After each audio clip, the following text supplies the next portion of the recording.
So, we're sort of at the beginning of this crisis. I mean, arguably we'd like to be at the end of it, but and I haven't noticed or haven't heard much, especially in terms of feedback from the sales organization, that the CIOs are doing anything different yet. Now, I fully expect that they're going to start having some reactions, but the sort of unknown nature of the economic crisis. Are we bottomed? When will we bottom? When will we rebound? It's now beginning to become, I think, accepted that this is going to persist till middle of next year. May not see a full recovery until calendar 2010. And I think the response to that is going to be CIOs rethinking more carefully, perhaps, than they might have with just a short blip of an economic problem.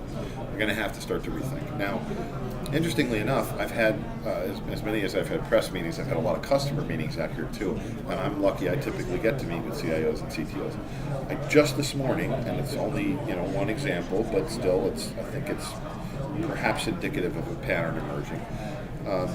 I met with the CTO of a fairly large organization, and he said his CIO is pushing them to invest now. That he wants to redirect money, and he wants to start doing some things. He's being opportunistic. If there's a crisis out there, let's start doing some things, because we can, I won't say get away with it, but you can. Some CIOs are beginning to use the crisis as a way to create some technology investment opportunities within their own organizations.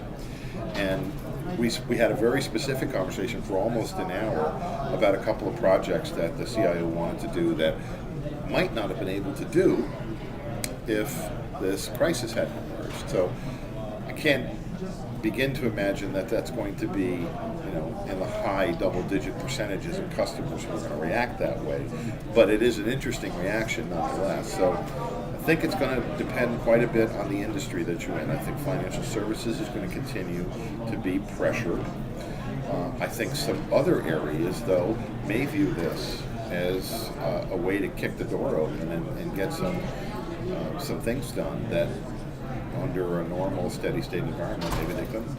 Well, clearly there are a lot of organizations out there who are still investing or taking corrective action relative to cost containment, and it takes the shape of green IT, or it takes the shape of getting deeper in terms of a virtualization strategy, and it does. It's server, and it's all the kind of the cost savings things, the blocking and tackling that we all need to do from time to time. So there is still a collection of folks out there who are doing that. The other groups of folks, though, I don't know if it's probably three. There's a middle group that's actually pretty large if I look at our demographic, that is filling white space in their service portfolio. So they might have already done some server consolidation through virtualization, and now they're looking at picking a next generation management tool to cross the domains of virtual, physical, perhaps do other things. Then there's another group that's beginning to put new things in their environment, and the new things typically fall into two or three categories.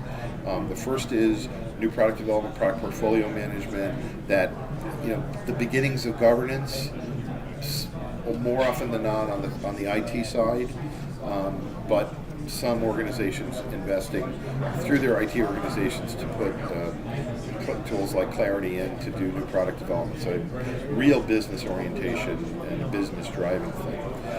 And the second bit of that is improving customer experience. So we're seeing a really big uptick in that chunk of customers with, say, Wiley, because they want that end-to-end instrumentation of the application performance, and they want to make the customer experience better.